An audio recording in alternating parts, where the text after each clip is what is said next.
Bien, buenos días a todos ustedes. Hoy es viernes 14 de mayo del 2021.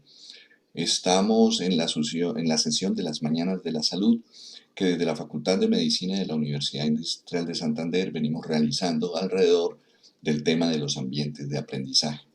Hoy tenemos la fortuna de contar con la doctora Andrea Carolina Morales, paisana nuestra y amante de nuestra casa de estudios, quien nos va a orientar a través de un proceso tanto de conferencia como de taller alrededor de un tema muy importante que es pertinente a todos los niveles de formación, desde el más básico, incluso el mismo bachillerato, hasta los más elevados en cualquier posgrado, que es el aprendizaje basado en equipos, en grupos, como bien lo quieran ustedes traducir de la expresión que es más familiar en muchas partes en inglés, el Team-Based Learning. Doctora Andrea Carolina, muchas gracias por tu participación y somos todos suyos. Muchas gracias y bienvenida. Bueno, muchas gracias a ustedes realmente por este espacio que creo que esta comunidad que nos permite hoy comunicarles todos estos ambientes e ideas y metodologías de aprendizaje, pues van a finalmente repercutir en los estudiantes y en los profesionales que finalmente a futuro nos van a atender. Entonces creo que esto realmente es una muy bonita iniciativa. Muchas gracias, Luis, por invitarme. Y bueno, no siendo más, quiero hablarles hoy sobre lo que ha dicho Lucho, el aprendizaje basado en grupos, el TBL. Bueno, vamos a hacer un recorrido aquí en la presentación por los antecedentes, qué es el TBL, cuáles son sus principios para poder llevarlo a la práctica, cuáles son los retos de la implementación, unas conclusiones y dejamos un espacio para preguntas. Yo creo que aquí en algún momento todos nos hemos preguntado cómo lograr ese aprendizaje significativo que promueva ese pensamiento crítico, reflexivo, de resolución de problemas, de retención de conocimiento a largo plazo. Y creo que esta metodología de aprendizaje le permite dar respuesta a muchas de estas preguntas que nos hacemos y que en algún momento nos cuestionamos en cómo lograr que nuestros estudiantes finalmente logren aprender, qué es lo que queremos. Entonces, en este sentido, por esto es tan importante esta metodología que es el TB. Vamos un poco a ver los antecedentes de esta estrategia.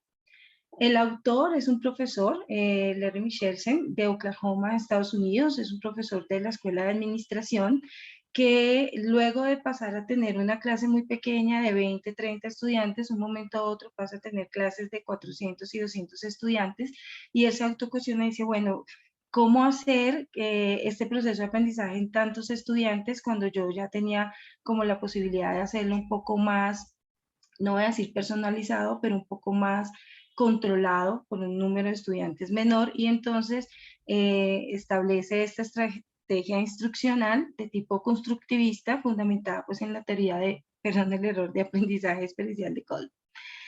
¿Qué es lo que hace el TBL? Finalmente lo que quiere es promover el trabajo en equipo y la solución de problemas reales en nuestros estudiantes. Hacia el 2001 se empezó a implementar por primera vez en la Escuela de Medicina de Baylor con resultados bastante interesantes, donde los estudiantes podían demostrar y comentaban que sentían que el proceso había dado un giro en el sentido de que sentían como mayor responsabilidad en la adquisición de sus conocimientos y sentían mayor confianza para desenvolverse en el medio cuando tenían ya la graduación.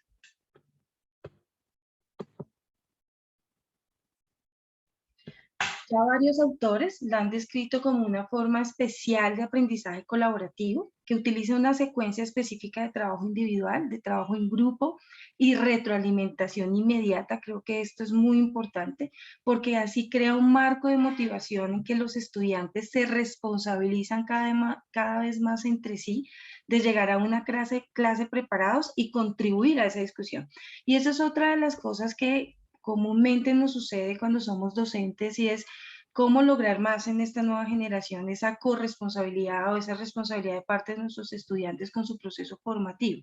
Aparentemente parece ser que siempre esa responsabilidad fue delegada al docente, pero esto a medida que hemos venido estudiando todo los temas de educación, sabemos claramente que los estudiantes allí tienen una gran responsabilidad y estimularles esta responsabilidad a veces nos cuesta, y vuelvo y reitero, más ahorita, pues como en la generación en la que nos encontramos. Y esta estrategia permite precisamente ahondar un poco más en esa competencia del docente, del estudiante.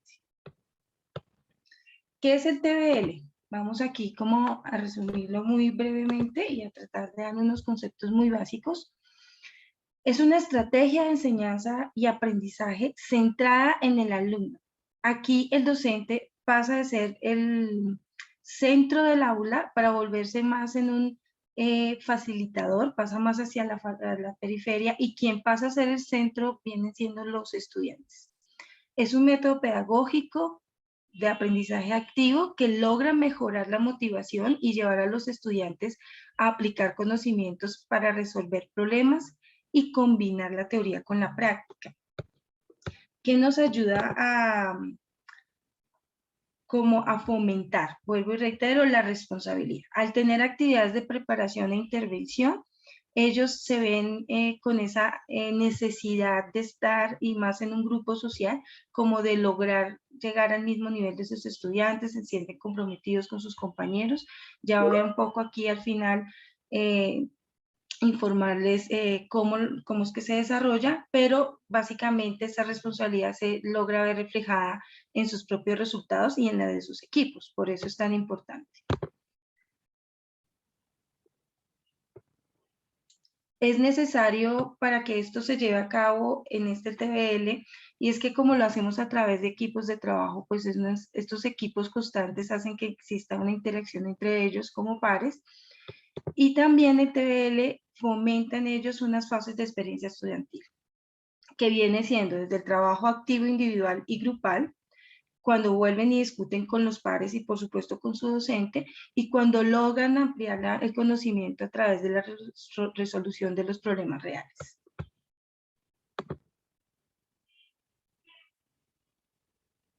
Bueno, para llevarlo a cabo, el TBL requiere de la aplicación y de tener en cuenta unos principios que son fundamentales para poder diseñar esta estrategia en las aulas o con lo que en nuestro programa académico. Lo primero que todo que debemos entender y hacer es que, como bien lo dice su nombre, debemos conformar unos equipos. Estos equipos deben ser formados por el profesor, no podemos dejárselo a los estudiantes, y debemos distribuirlo lo más homogéneamente posible. Esto es como una de las tareas principales que tiene aquí el docente. Estos grupos deben ser de 5 a 7 estudiantes, preferiblemente deben permanecer en el tiempo para lograr una cohesión y una evolución para el aprendizaje autogestionado. Vuelvo y reitero y vuelvo y sale aquí el tema del principio de la responsabilidad, porque es necesaria para la preparación de los estudiantes antes de la clase para contribuir a esos equipos y lograr el éxito en conjunto.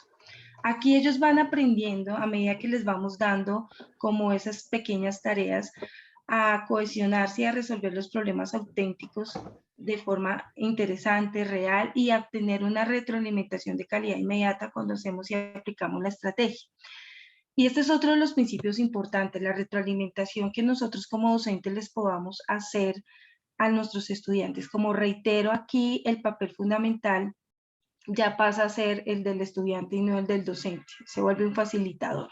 Entonces, la estrategia generalmente cierra con una mini conferencia o mini clase como para consolidar los elementos que hayan quedado en dudas y reforzar lo que nosotros queremos en nuestros estudiantes, pero previo a esto, nosotros vamos durante las discusiones ir escuchándolos, ir retroalimentándolos para guiarlos en que den la mejor respuesta frente al caso que nosotros le ponemos.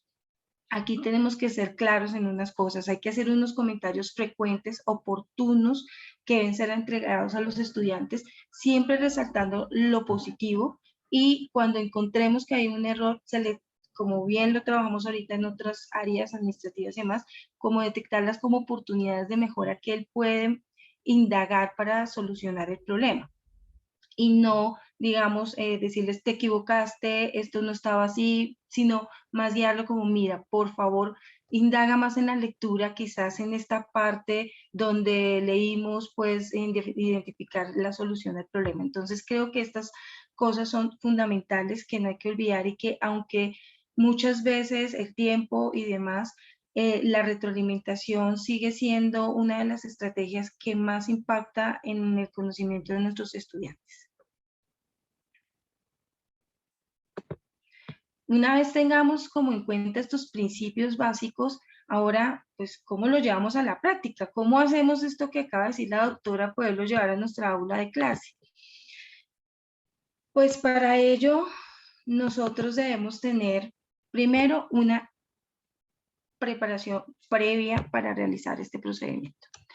Hay que escoger un caso que marca la diferencia y aquí la calidad del problema es el factor del problema que identifiquemos, es el factor más poderoso que influye en la efectividad de la actividad que queremos aplicar. Los problemas deben de requerir que los estudiantes utilicen los conceptos del curso que nosotros usamos para resolverlo. Por eso aquí podemos hacer lo que se les llama el diseño al revés. Primero, decidir cuál es el problema y luego rastrear las cosas hasta los conceptos del curso que los estudiantes necesitarían para resolver el problema. Para escoger también este problema, la metodología, la estrategia nos dice que debemos usar las 4 S que ellos trabajaron y básicamente son estas, con sus significados en inglés, pero aquí lo primero es que los problemas sean importantes. Los equipos deben trabajar en un problema relevante y significativo, es decir, que para ellos consideren que les vaya a ser necesario para su proceso ya profesional. Y por eso es importante que en el momento de escoger el problema nosotros lo tengamos muy en cuenta. Debe ser el mismo problema para todos los equipos. No podemos escoger varios problemas porque eso está demostrado que hace que el estudiante sienta algo de desmotivación, entonces se preocupe solo por el suyo y cuando otro grupo quiera exponer el problema de él, pues no le va a hallar como el interés, se puede distraer. Entonces creo que esto es también una de las cosas más importantes aquí en la aplicación de la metodología y es que siempre debemos escoger el problema más relevante y todos los grupos deben resolver el mismo problema. Cada equipo debe hacer, que es la elección específica, que es la tercera S, cada equipo debe hacer una elección específica de la respuesta que considera resuelve el problema. Esto sí es, digamos, en la medida que distribuimos los equipos, decirle, tú debes contestar una cosa, tú otra cosa, y puede ser que haya en común alguna respuesta, pero eso nosotros lo preparamos para que no ocurra. Y es en el momento de la elaboración de los tests que vamos aquí a mirar más adelante. Entonces, cada grupo debería tener una respuesta específica para que cuando logre el momento del consenso o del debate, pues todos tengan la respuesta correcta y sepan cuál fue y vaya complementando el conocimiento. Y debe haber un informe simultáneo, o sea, no debo esperar que la última S, los equipos informen los resultados simultáneamente. No debo esperar que el equipo, como todos son los mismos problemas, entonces este primer equipo ya lo tiene, va, informa su resultado y luego mientras que esperamos que los otros resuelvan, no, porque vuelve a haber estos errores de la aplicación y es que los estudiantes vuelven y se desmotivan, ay no, no siente como esa necesidad de debatirle al estudiante a su otro grupo lo que está diciendo porque está preocupado en resolver lo que él en ese momento tiene. Por eso debemos dejar que todo el mundo termine a tiempo para dar este informe simultáneo. Una vez ya llevado en marcha todas estas 4 S de haber escogido el problema y demás, nosotros como docentes debemos asociar a este caso que escogimos, pues las lecturas previas que deben tener para poderle resolver el problema que nosotros le hemos puesto. Entonces debemos establecer una guía de lectura de acuerdo al contenido de la asignatura, por supuesto, y a los resultados de aprendizaje que nosotros esperamos de nuestros estudiantes. Entonces aquí hay unos tips que sí es importante con la guía de las lecturas que nosotros debemos tener y esto es este principio de menos es más. Los estudiantes hoy en día tienden a no leer mucho cuando el número de páginas es demasiado alto. Entonces, es necesario definir unas lecturas que sean objetivas, cortas, pero que den respuesta a lo que buscamos y necesitamos. Aquí, aparentemente, ellos dedican un tiempo fijo a la lectura sin importar la longitud o complejidad, también por el interés de las lecturas que nosotros les demos. Entonces, por eso es importante que aquí el docente tomemos como el tiempo de revisar qué lecturas son las que mayor impactan, las que más posibilidad de respuesta dan al problema que hemos escogido. Por eso, a veces es preferiblemente, y lo recomienda la estrategia, escoger primero el problema. Luego ya pasamos a la aplicación en el aula. Ya le hemos dicho al estudiante, le hemos escogido las lecturas, le hemos escogido el caso. Y entonces ya vamos a irnos a aplicar. Entonces, previamente al estudiante se le dice cuáles son las lecturas y cuando llega ya a la clase se le muestra, se le da, perdón, la lectura y el caso, y cuando ya llegamos a nuestra clase lo primero que debemos hacer es averiguar si nuestros estudiantes pues hicieron esa lectura previa para prepararse para la clase. Y esto es lo que lleva a complementar y hacer que el estudiante tenga responsabilidad y a fomentarla en ellos, porque aquí hay dos tipos de test que aplicamos. Un test individual, que es el que le permite al estudiante como saber, a nosotros como docentes saber si ellos leyeron, y esto como que también les dicen, van a hacer preguntas sobre esto, entonces debo leerlo. Y luego este mismo test lo vamos a contestar, pero de manera grupal, lo que hace que ellos tengan la necesidad de hacer las lecturas para que estén al nivel y a la par de sus compañeros.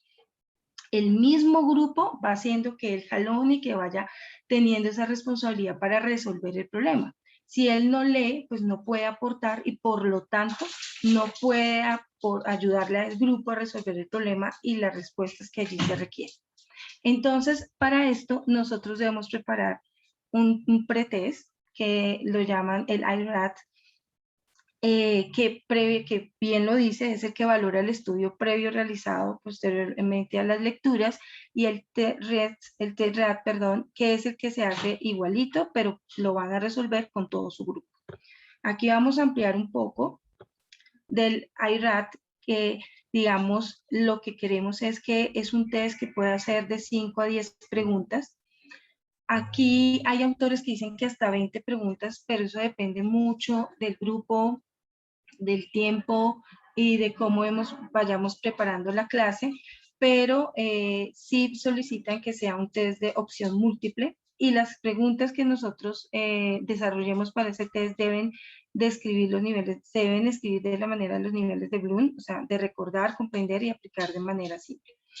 Cuando ellos hagan el primer test, es importante tenerles la retroalimentación inmediata, porque aquí se les puede decir cuáles son las respuestas o cómo se sintieron ellos al contestar ese test. Muchos pueden alzar la mano y decir, no entendí la pregunta, lo que estaba ahí escrito no estaba en las lecturas, y esto también les ayuda un poquito como a jalonar ese proceso de conocimiento, de reflexión sobre lo que leyeron, sobre lo que está allí puesto en el test. Ya el mismo test lo usamos ya, pero para el test RED, que es el que hacen el mismo, pero ahora lo resuelven en grupo. Entonces, en el grupo, digamos que está la posibilidad de entrar y discutir cuáles fueron las respuestas que ellos pusieron en ese test.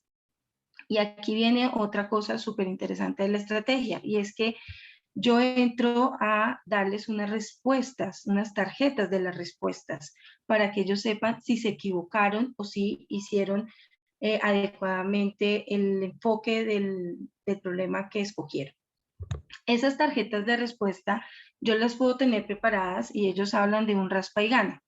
Yo le puedo tener las respuestas ocultas, y sobre eso le digo, escoja este grupo cuál cree que es la correcta. Entonces marcan, y si no es la correcta, pues le sale un espacio en blanco, si es la correcta, le sale una estrella. Y entonces esto le da la oportunidad de discutir y debatir entre los estudiantes el por qué escogieron esa respuesta y no la otra. Y si esta era la correcta, ¿por qué se deben cuestionar por qué yo no llegué a esa respuesta? Entonces, aquí yo pongo una nueva tecnología, y es que muchas veces en lo que estamos ahorita en la alternancia, pues nuestros estudiantes no pueden estar en esos equipos de trabajo de manera presencial. Y el TBL se puede aplicar también, y hay estudios de manera virtual. Entonces, yo armo los grupos en el Teams, en el Zoom, y lo que hago es enviarles a través de estrategias como el Kahoot o el mismo Genially, eh, gamificaciones donde ellos puedan jugar y ver cuál es la respuesta correcta, y el mismo sistema o el mismo Kahoot le va diciendo, esta era la correcta, esta era la incorrecta. Pero esto se puede ir organizando de manera tal de que los estudiantes puedan hacer actividades también de manera virtual. Entonces, yo como docente lo que tengo es por cada grupo prepararles un Kahoot o, lo que tenga a mi mano virtual para que ellos jueguen con ello y tengan claro cuáles fueron las respuestas correctas que podrían tener ahí, y ahí se les da como diferentes alternativas.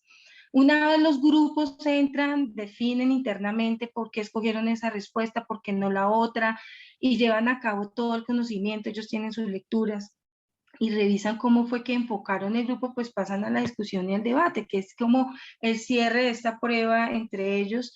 Y aquí lo que hacemos nosotros como docentes o instructores es ir caminando por el aula, escuchándolos, animándolos, apelando a las preguntas que ellos mismos se hacen, profe, porque esto no. Entonces entramos como a retroalimentarlo, mira, ve por este lado. Nosotros en lo posible, antes de iniciar el cierre de la clase, pues nosotros no deberíamos, no, mira, es que esta era la respuesta y punto, sino, ¿por qué no miras y buscamos, indagamos, miren estas lecturas, y entre todos como que van construyendo ese conocimiento?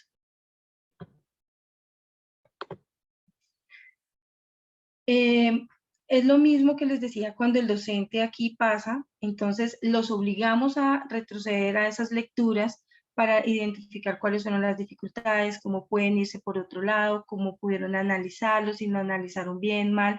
Y esta construcción y este momento de reflexión para los estudiantes es de bastante importancia, porque es allí donde como que ese conocimiento queda arraigado y lo podemos mantener en el tiempo, porque es una construcción propia y grupal que han hecho sobre los contenidos de la clase. Y aquí ya pasa a ser lo último que nosotros entramos a hacer, digamos, dentro del proceso activo del TBL, y es que aquí lo que hacemos ya al final es cerrar con todo lo que cada uno de los grupos dijo, poder cerrar como con aclaración de dudas, como un poco más de profundización del conocimiento que queríamos nosotros darle al estudiante, pero debe ser una clase muy pequeña que como que ayude a fundamentar lo que nosotros queríamos enseñarles. Y eso, digamos, para nosotros, estas respuestas y todo esto que los estudiantes han venido dando al desarrollo de la clase, pues debemos tenerlos y guardarlos para que al final nos ayude a nosotros también a tener una retroalimentación sobre el proceso de los estudiantes. Ya, por ejemplo, Bob Philo del Sur University decía que el TBL le ayudaba a comprender más del 10 a 15% del material que él tenía para los estudiantes y saber qué realmente necesita hablar con ellos, qué necesita, qué cierre debe hacer en las clases con ellos, y no esperar el tema preparado que yo llevo sobre fisiología y hablarles específicamente, sino que luego de que ellos me han aportado a mí, yo digo, ok, lo que ellos necesitan puntualmente de esta fisiología es aprender este espacio, porque ahí es donde hubo vacíos y dudas que fueron reiterativas, y aquí es donde yo entro a intervenir y lo cierro y cierro la clase. Ahí cerramos la actividad puntualmente con el TBL. Como bien lo decía, para aplicarlo, pues tiene que llevarse, tenemos algunos retos de esta estrategia, y creo que uno de los más importantes es romper el paradigma de pasar a ser el centro nosotros del conocimiento, de preparar clases magistrales donde los estudiantes están escuchándonos y nosotros les damos el contenido, sino que aquí rompemos el paradigma donde pasamos ese papel, se lo delegamos a los estudiantes y nosotros pasamos a ser solamente unos facilitadores. ¿Requiere de tiempo para preparar las sesiones? Sí, probablemente en el momento de escoger los casos, de preparar los test, de preparar las respuestas, de hacer las tarjetas, o en su caso la preparación en el Google, en Kahoot, perdón, o en las herramientas que busquemos para facilitar la interacción en el momento de los estudiantes para que vean cuál es la respuesta correcta. Esto lleva tiempo y en algunos casos al principio, mientras que vamos tomando la experiencia, pues se va al principio de usarla, va a requerir mayor tiempo, pero aquí los estudios han demostrado que a medida que yo voy teniendo mayor experiencia sobre el TBL y mayor experiencia sobre los casos y ya los voy haciendo rutinarios y voy entendiendo muy bien cuáles son las mejores estrategias para que ellos resuelvan los test, pues este tiempo de preparación se acorta muchísimo y la experiencia les permite aplicarlo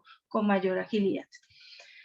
Hay que tener un buen manejo del tiempo de las sesiones por parte nuestras. ¿Cuánto tiempo les vamos a dar a ellos para resolver el pretest? ¿Cuánto tiempo le vamos a dar para que lo desarrollen en el grupo? ¿Cuánto tiempo de discusión? ¿Y cuánto tiempo tengo yo para finalizar y cerrar la clase con la mini sesión?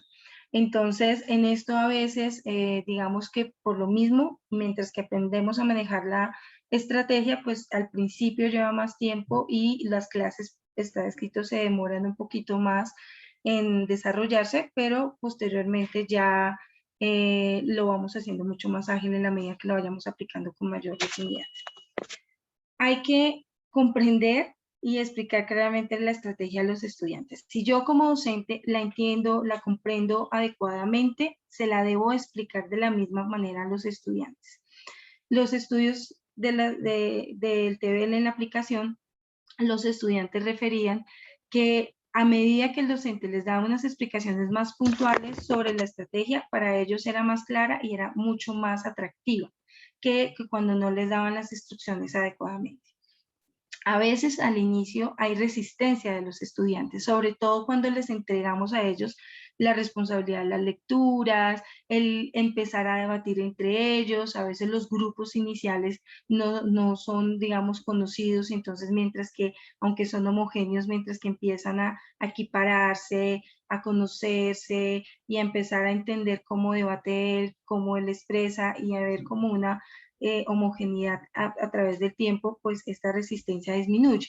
Pero sí al principio se encuentra que ellos tienen dificultades cuando quieren entre los grupos como timidez y demás para empezar a debatir o a exponer sus puntos de vista en el desarrollo del caso o del problema que les hemos dado.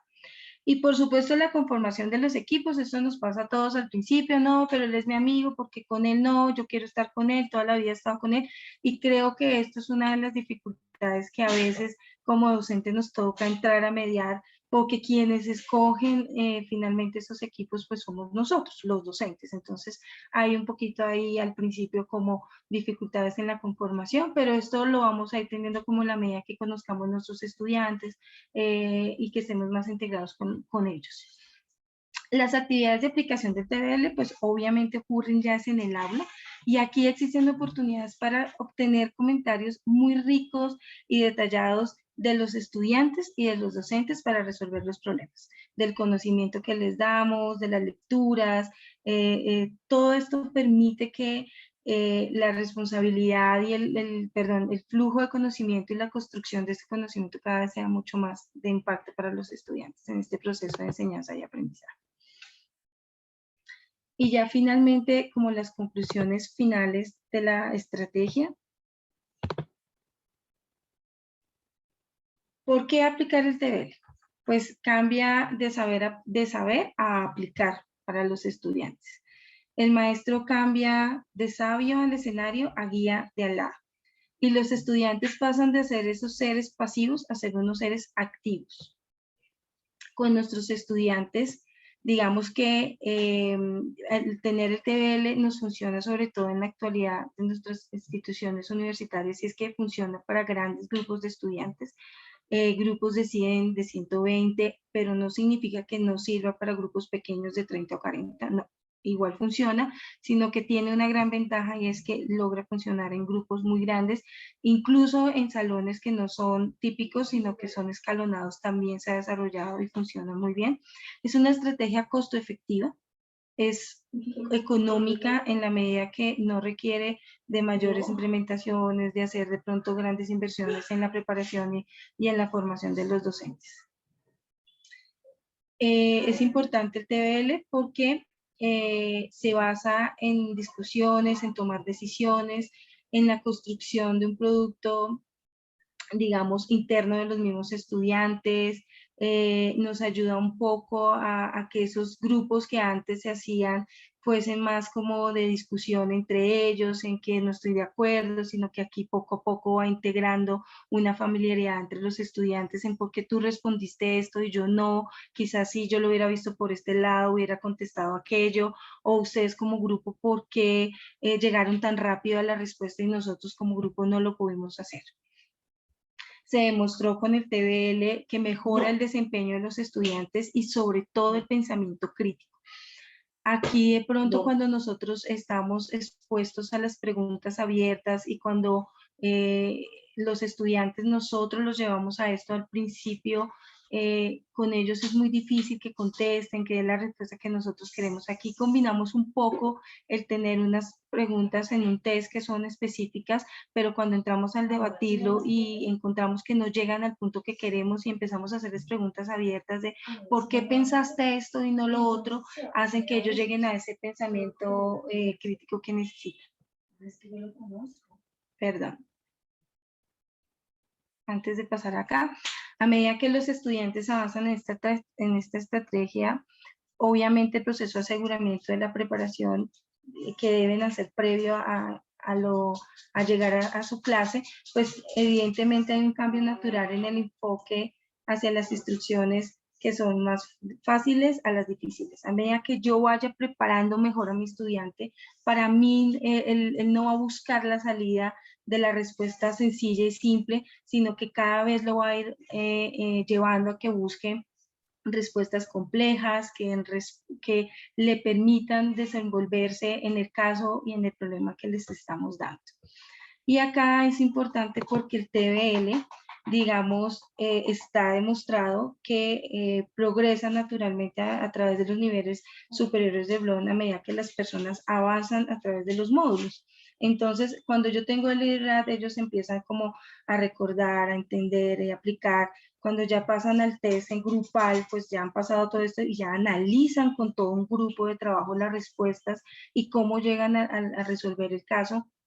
Y cuando ya, digamos, han hecho todas esas actividades, entran en el debate y yo cierro, pues ya hemos pasado por el análisis, la evaluación y la creatividad de cómo llegamos a la respuesta. Creo que esta estrategia, en resumidas cuentas, es una estrategia que cambia el paradigma, que es muy buena, es práctica, que nos permite hacer cosas nuevas e interesantes. No es una estrategia tampoco que requiera de una estructura muy rígida para su aplicación. Podemos intercalar tecnología, podemos intercalar otro tipo de actividades con las tarjetas que podemos desarrollar para que nuestros estudiantes construyan el conocimiento.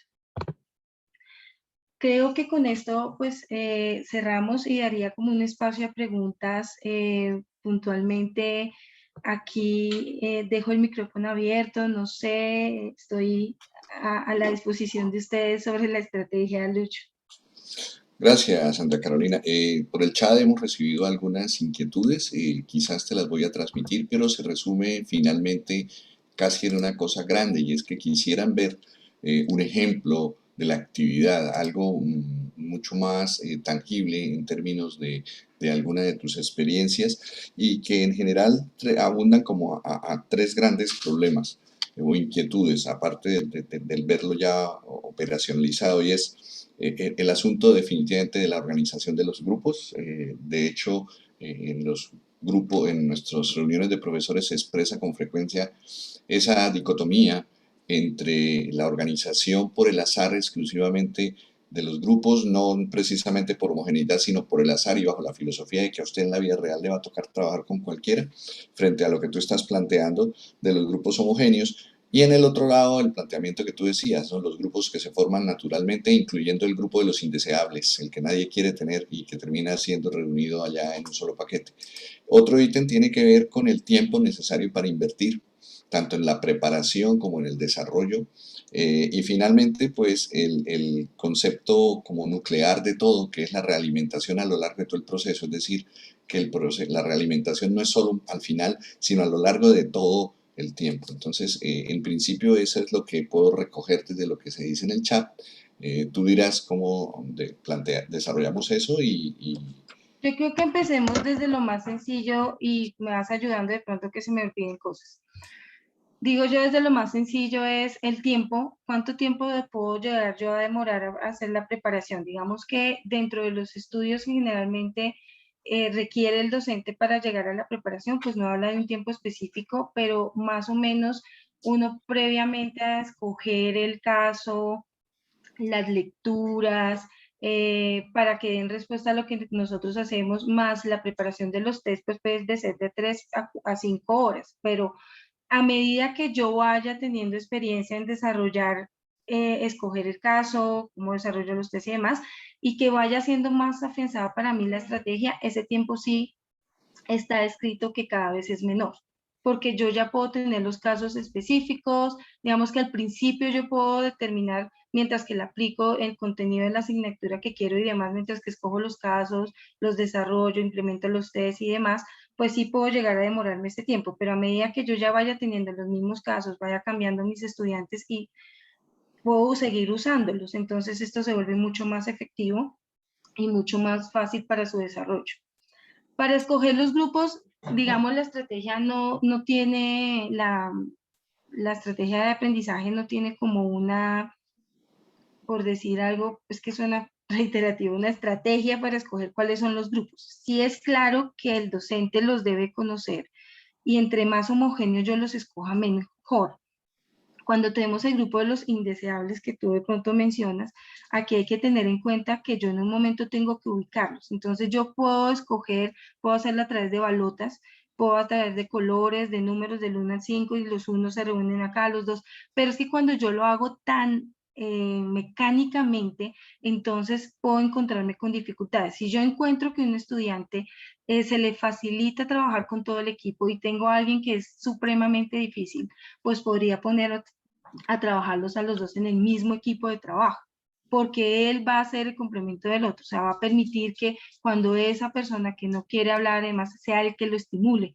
Lo mismo cuando tengo a alguien muy tímido con alguien muy expresivo, muy activo, pues entonces yo jalo uno a ese y lo uno con el que es menos activo para que le ayude, como ven, escoge, habla. A veces encontramos líderes. Si yo tengo líderes ya identificados en mi salón, pues uno de esos líderes debe ser el que conforme los grupos. No los debo dejar todos en el mismo grupo, sino los debo distribuir, creo yo que es la mejor manera, para que así mismo yo pueda ir distribuyendo a los demás estudiantes. Pero no existe, digamos, una técnica, esa era la palabra que estaba buscando, para definir cómo yo lo hago. Eso sí lo deja muy al docente la estrategia, porque él es el que conoce su grupo y sabe cómo puede desarrollar esos grupos de trabajo. Eh, Iba por lo grande antes de poner el ejemplo, pero no sé si me pasé alguna de las cosas así como de operatividad, Lucho. ¿Cuánto no, dura la estrategia? Sí, una, que cuánto dura la estrategia en el desarrollo de pronto en una aula de clase. Ellos dicen que, pues, digamos, puede durar, puede hacerse dentro de una hora de clase, teniendo clara la distribución que yo como docente le voy a dar en cuánto tiempo les doy para resolver el test, qué tan grande dice el test, cuánto tiempo voy a hacer yo para cuánto tiempo les voy a dar yo para que el debate tengan y finalmente cuánto tiempo me va a gastar yo para cerrar la clase. O sea, si yo tengo claro eso y lo distribuyo en esa hora, 2 horas de clase, pues para mí el desarrollo va a ser mucho más tiempo. Pero digamos, estructurarlo, lo que ellos sí hablan es en el tiempo en lo que yo me puedo hacer, que es de 2 a 5 horas. gracias, doctora Andrea Carolina. Hay dos personas que han levantado la mano y alguien adicionalmente mandó una pregunta por el chat. Entonces voy a pedirle al doctor Miguel Ángel Alarcón, que fue quien levantó la mano primero, después a la doctora Adriana González que fue la segunda persona, y finalmente traigo la pregunta que está en el chat que quedó pendiente para que así entonces Sí. después nos ilustres con el ejemplo, por favor. Doctor Alarcón. Sí, gracias, doctora Carolina. Muchas gracias por su conferencia. Le habla Miguel Ángel Alarcón del Departamento de Ginecología y Obstetricia. Yo creo que esa estrategia no tiene discusión en cuanto a la calidad que logra en el aprendizaje y pues no vale la pena redundar en ese tema. Sin embargo, yo le reconozco un enemigo feroz, que es el tiempo. Usted acaba de decir que para preparar una clase se requieren entre 2 y 5 horas. Cuando un estudiante no tiene más que hacer, pues en 2 y 5 horas, pues es tiempo suficiente, pero cuando tiene una y otra y otra y otra y otra, le tocaría no dormir, porque además de eso tiene otros compromisos. Entonces, voy a dar el ejemplo de lo que pasa en ginecología con los internos, que son un grupo pequeño. Nosotros les entregamos los documentos para que en el seminario nos comenten, hacemos como una especie de pretest, y lo que hemos visto la mayor parte de las veces es que apenas leen el grupo de 13, uno o dos ha leído los documentos completos. Entonces usted podría decir que son estudiantes poco interesados, etcétera, pero cuando uno les pregunta, bueno, ¿por qué no leyó el documento? Dijo, no, pero es que tuve turno de noche y tuve que preparar tal cosa, tal seminario y mi rotación, etcétera. Se da uno cuenta de que el tiempo es el enemigo grande. Entonces la pregunta es, ¿cómo vencer ese problema del tiempo? ¿Cómo lograr que hagamos esta estrategia luchando contra el tiempo? ¿Qué hacemos?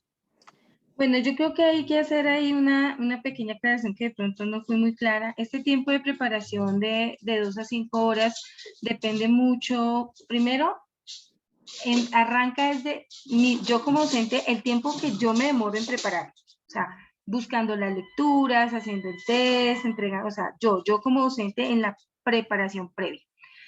Para el desarrollo ya de la clase o del tiempo que yo debo tener en cuenta con el estudiante, creo que acá hay un tema, perdón, un tema previo, y es que lo dije aquí digamos, en cómo llevarlo a la práctica, y tiene que ver con las lecturas.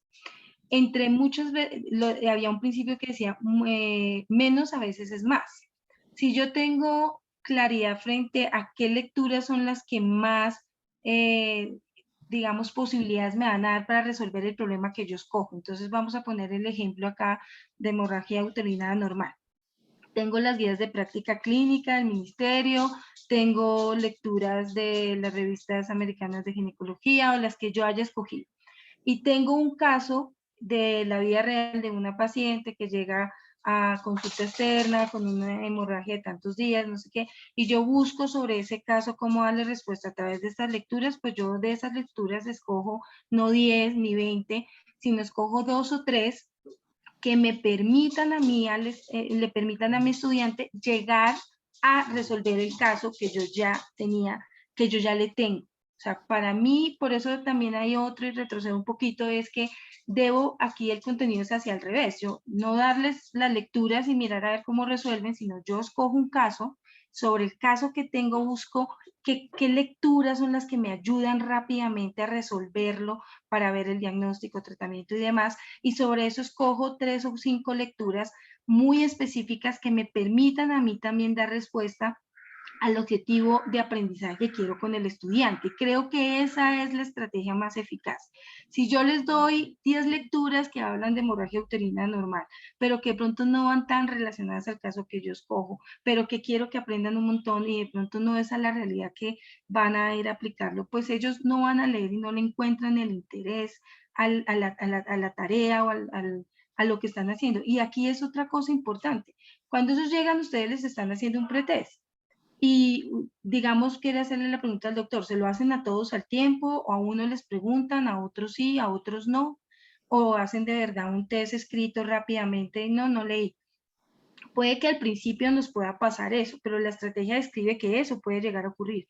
Pero cuando yo paso esta misma pregunta y lo siento con sus compañeros, la misma corresponsabilidad con él, oye, ¿por qué no leíste? No, mira, lee, necesito. Y en el siguiente ejercicio que él venga, él va a sentir la responsabilidad de que tiene que leer, porque tiene que llegar a ese equipo a aportar, ayudarlos, y además porque esto se genera una competencia sana interna entre equipos. Mire, yo contesté primero, yo di el que di la respuesta correcta, no, yo me fui por otro, estuve cerca, y eso hace que ellos tengan mayor interés en las lecturas que uno les vaya dando, pero sí debe haber mucha corresponsabilidad de nuestra parte en la preparación previa, que creo yo es donde de pronto nos demoramos y se va a demorar al inicio. Ya una vez nosotros tengamos experiencia en escoger los casos, las lecturas más específicas que vayan dando, pues asimismo yo también voy haciendo que sea mucho más ágil para mí y para el estudiante.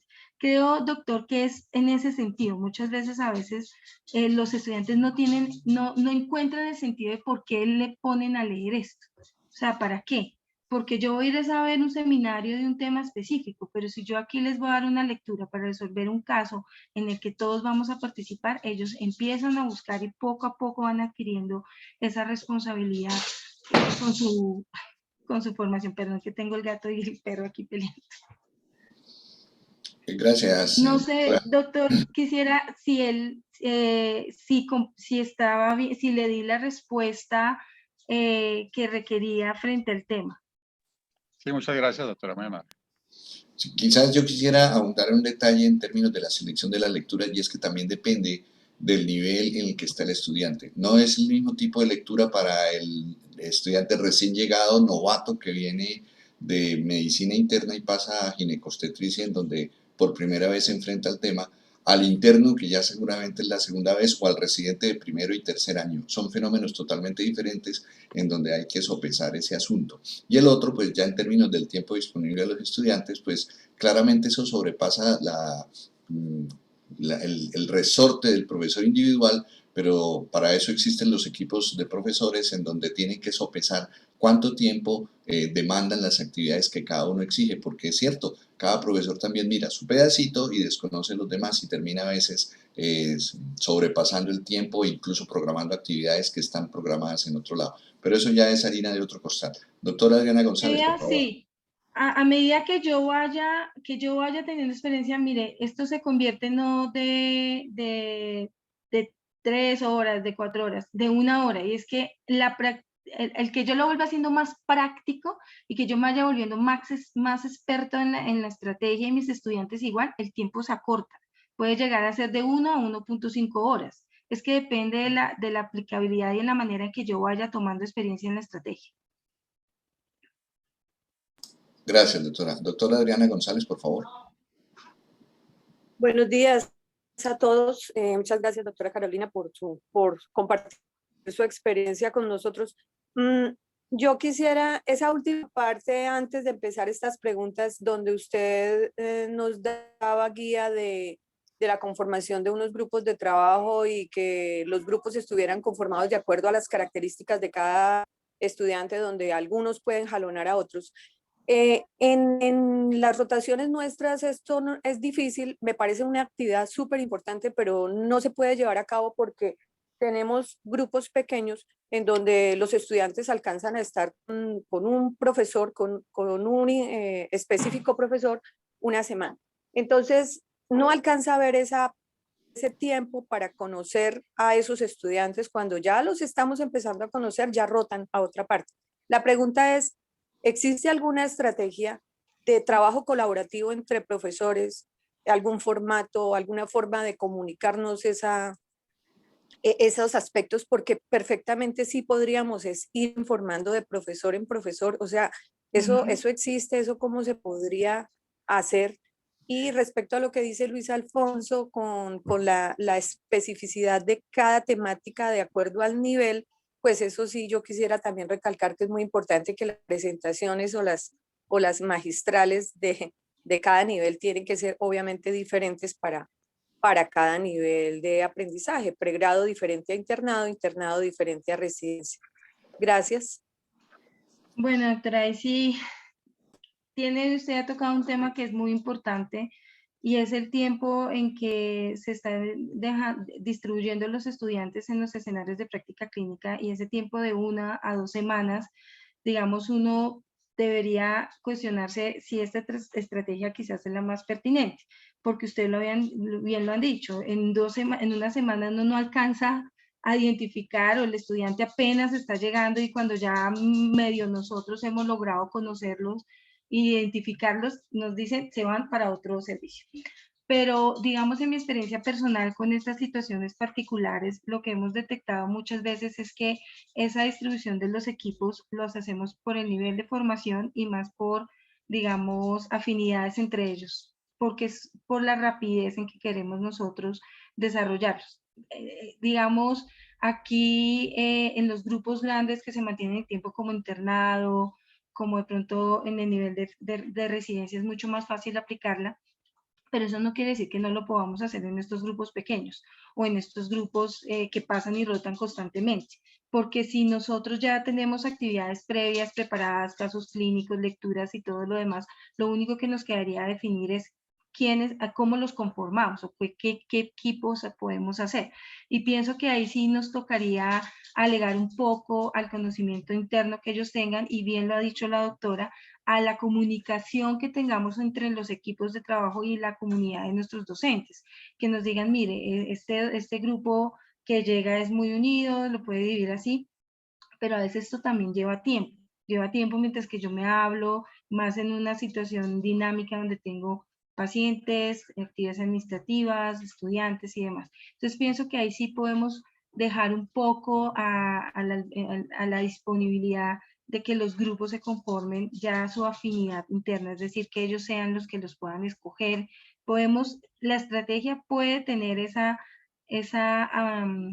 posibilidad de no ser tan estricta en estas situaciones tan particulares, sino que ahí podríamos en su momento dejarlos que ellos lo hicieran por, digamos, por afinidad dentro del mismo grupo, por lo mismo corto y que cambian tan rápido. No sé si, doctora, esa podría ser como una de las estrategias, y le di respuesta a lo que me preguntaba. Sí, claro que sí.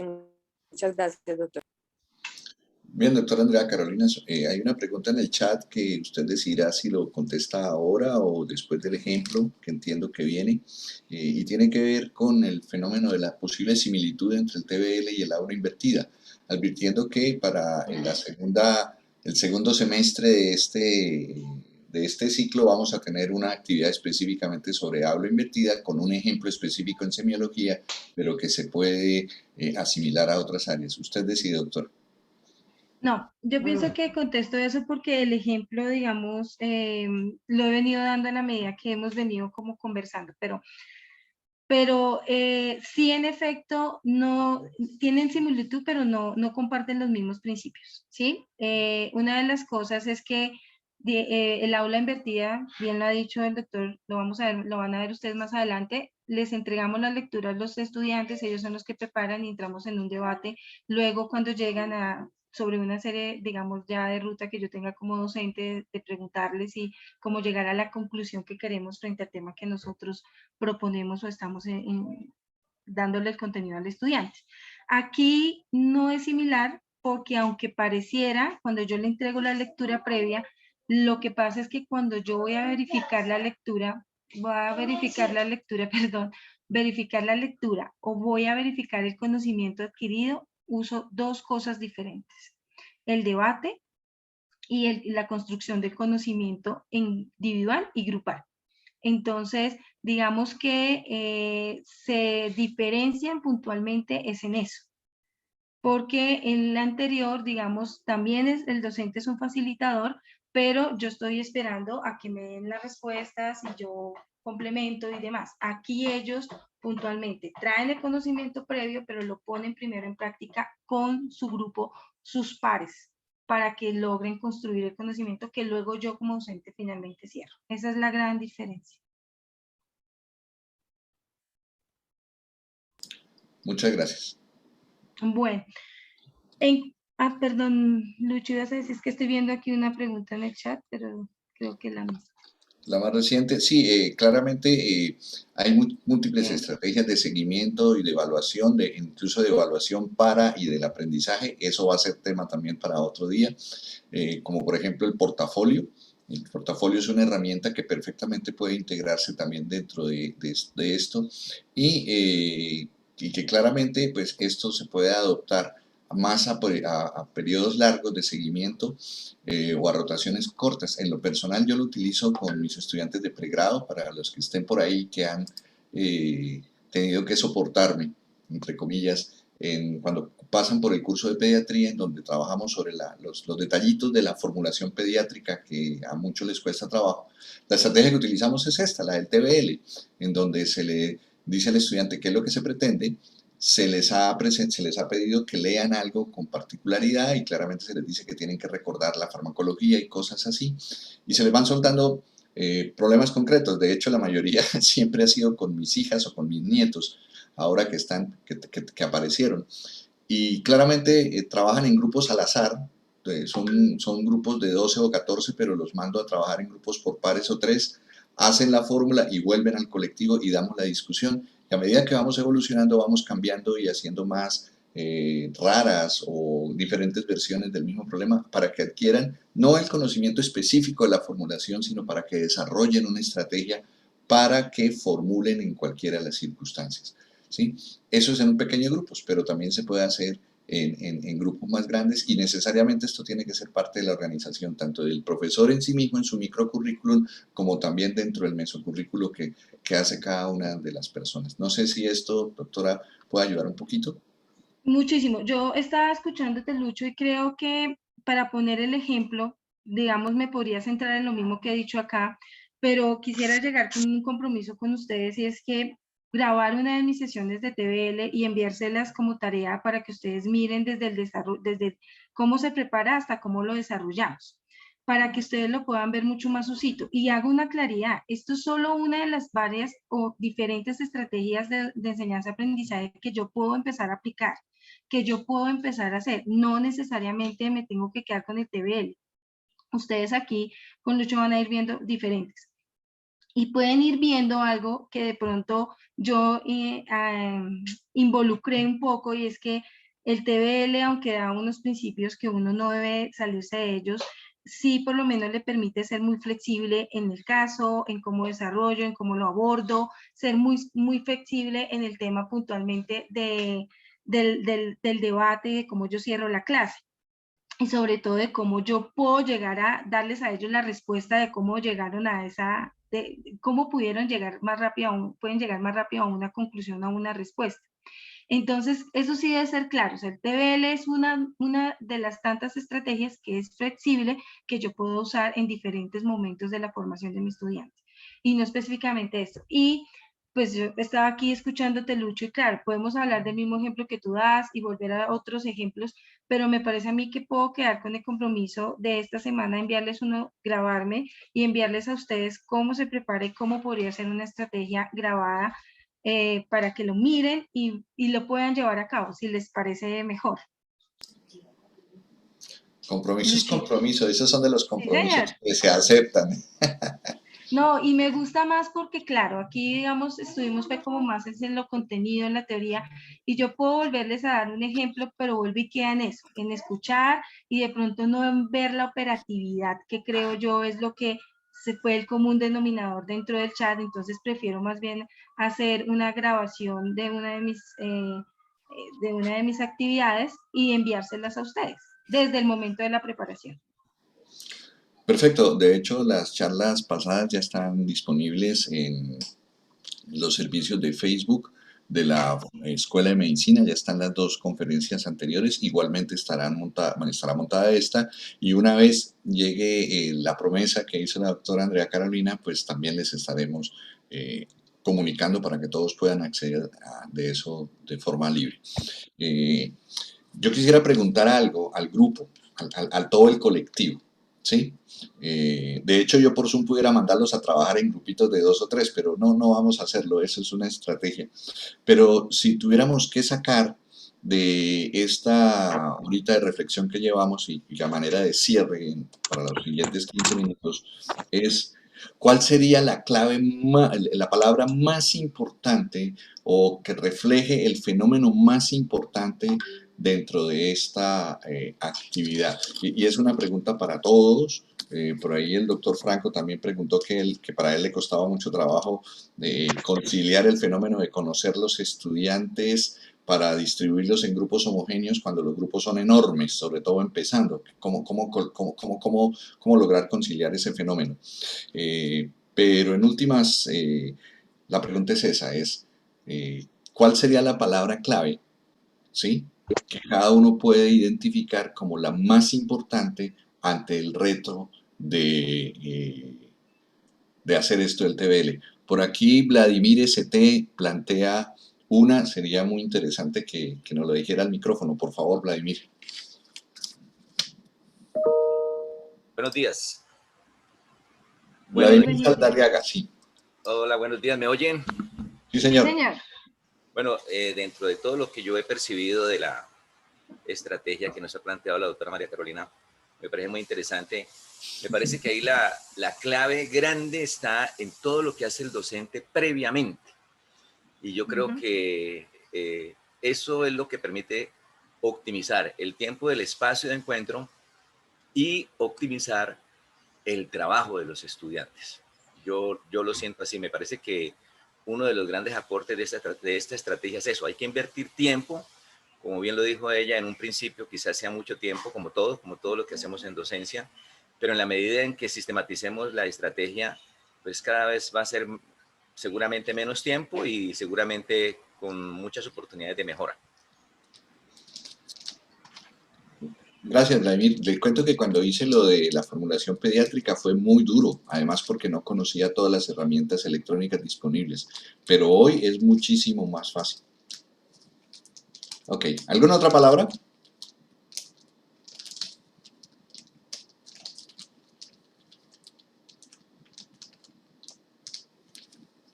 Vi una acá que dice que constructivismo colaborativo, de Sonia, de la doctora Sonia. Doctora Sonia Osma, por favor, debe ser Sonia Osma. ¿Nos pudieras ampliar eso que estás proponiendo? Pues sí, muy buenos días para todos. Muchas gracias, doctora Carolina, muy amable. Esto, pues, es una estrategia donde se construye el conocimiento, ¿verdad? Pero no solo se hace a nivel individual, sino que también es favorecido a nivel grupal. Entonces, por eso fue que escribí esos dos términos. Excelente.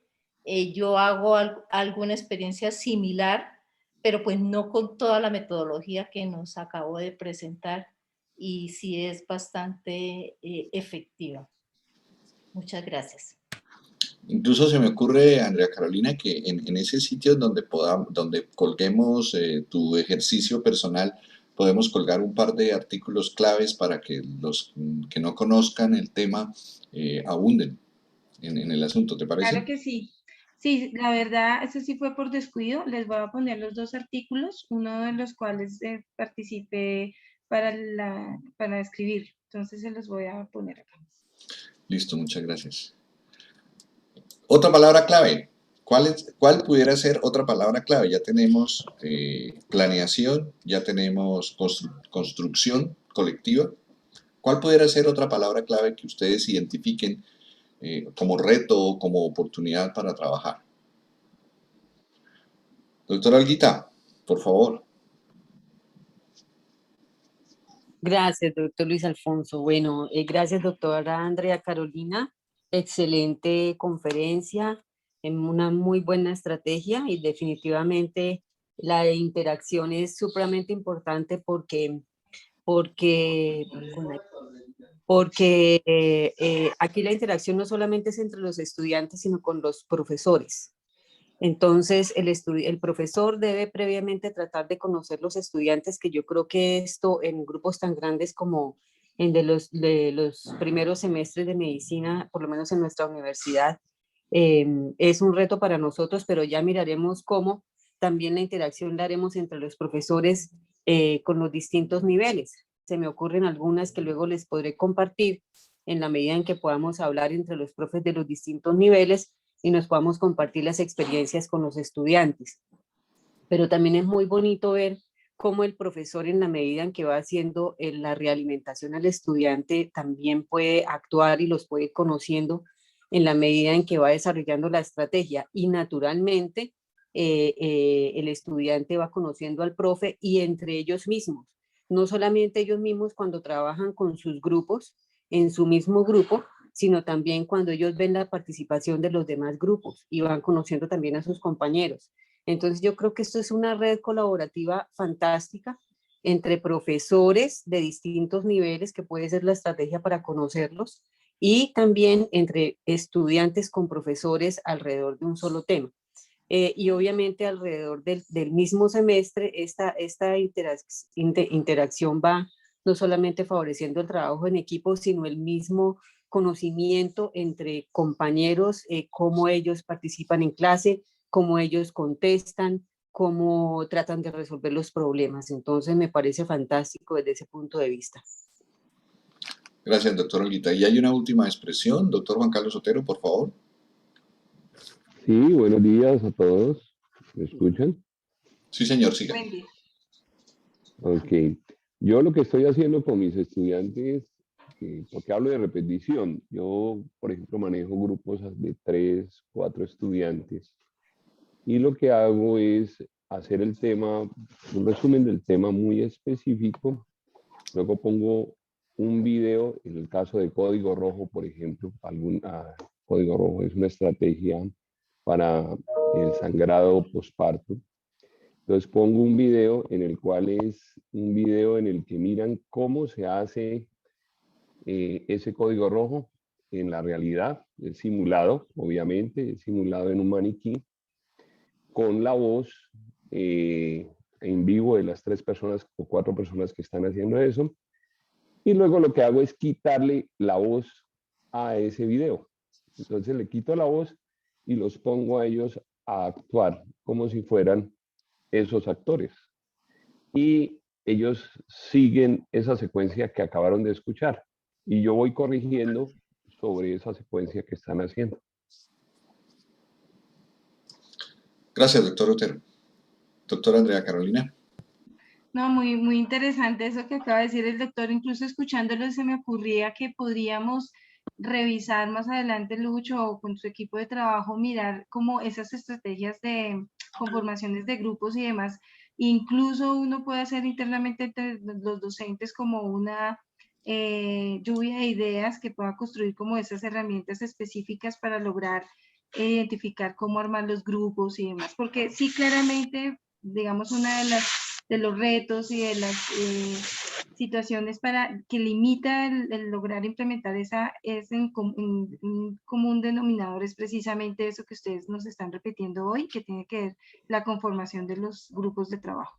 Entonces estaba escuchando al doctor y creo que podría ser tantas estrategias como escucharlos, ver cómo se comportan en ciertas actividades para yo empezarlos previas actividades o diferentes actividades, no esta específicamente, a ver cómo logro identificarlos para luego armar los grupos de la manera más homogénea. Gracias, muy amable. Doctora Andrea Carolina, ¿le puedo robar la pantalla? ¿O tiene usted algo adicional para cerrar? Sí, ok. A mí se me ocurren varias palabras simultáneamente. Ya he mencionado alguna de ellas, que es la de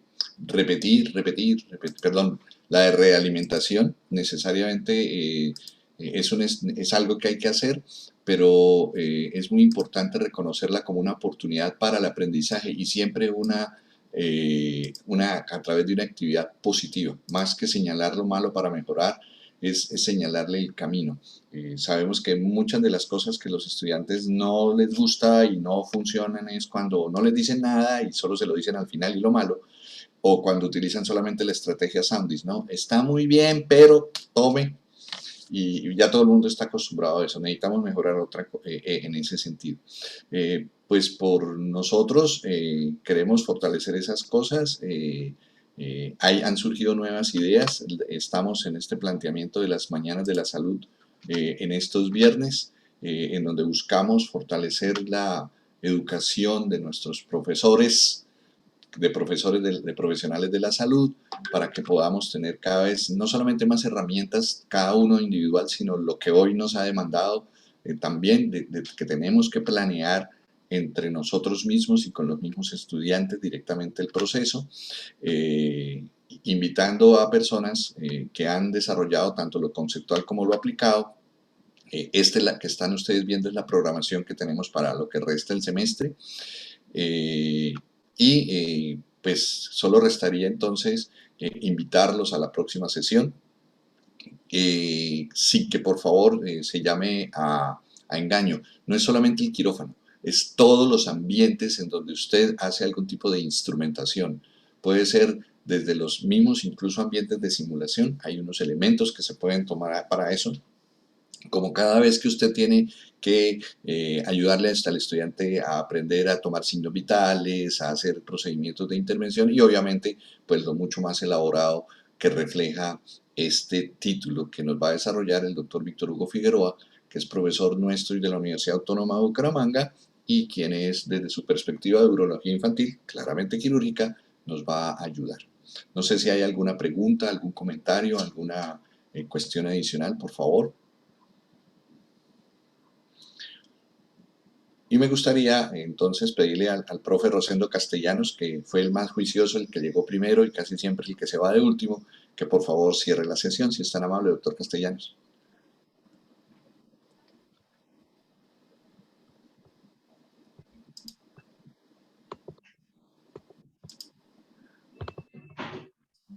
Profesor Rosendo.